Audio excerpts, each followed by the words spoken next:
Bonjour, je m'appelle Chad, je suis en CE2. Bonjour, je m'appelle Diego, je suis en CE1. Bonjour, je m'appelle Valentin, je suis en CE1 et je n'ai pas bien compris le retour à l'école. Je m'appelle Michel Jean-Floch, je suis l'inspecteur d'académie des Alpes-Maritimes. Comment va se passer le retour à l'école? J'ai pas bien compris en mode confiné, épisode 8. Est-ce que nous allons avoir les mêmes bureaux que d'habitude? Pas forcément, Diego. En fait, toute l'organisation de l'école va être revue. Ce ne seront pas forcément les mêmes horaires d'entrée et de sortie des classes. Ce ne seront pas forcément les mêmes emplois du temps.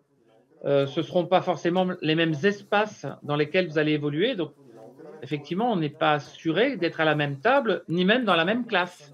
Les premières heures et les premiers jours vont être destinés à vous accompagner, à vous expliquer.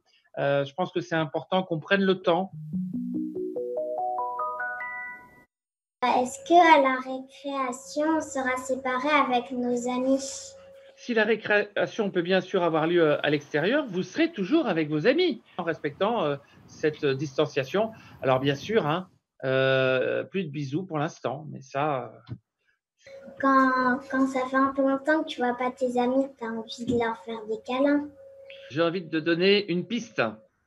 Est-ce que tu peux pas manifester autrement ton affection ou ton intérêt pour tes copines et tes copains en leur chantant une petite chanson? Et à 1 mètre de distance, ça marche aussi bien que si tu les prenais dans les bras.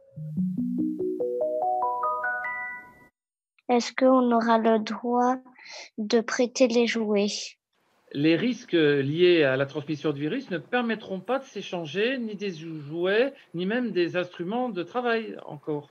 Donc, il est important que tu te dotes et que tu demandes à ta famille, à tes parents, de te doter de tout ce dont tu auras besoin pendant toute la journée. En revanche, ça paraît plus difficile à appliquer pour les maternelles. Ça va être un vrai casse-tête, ça, d'empêcher les échanges d'objets entre tout petits.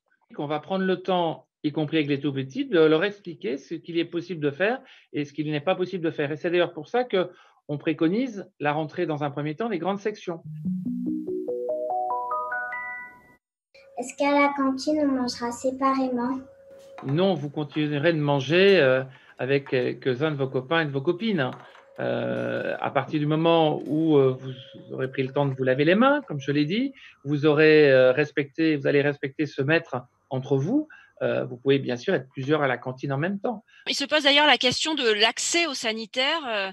Il n'y a pas beaucoup parfois de lavabo, de toilettes. Il n'y a parfois même pas de papier toilette ou de savon. Est-ce que tout ça va être réglé d'ici lundi? C'est une priorité absolue des collectivités et nous y serons attentifs avec eux. Je pense que c'est important que les enfants soient mis évidemment dans les meilleures conditions en termes d'équipement. Bon, je vous souhaite quand même une bonne rentrée, même dans ces conditions très particulières. Merci d'avoir participé à ce numéro de J'ai pas bien compris en mode confiné.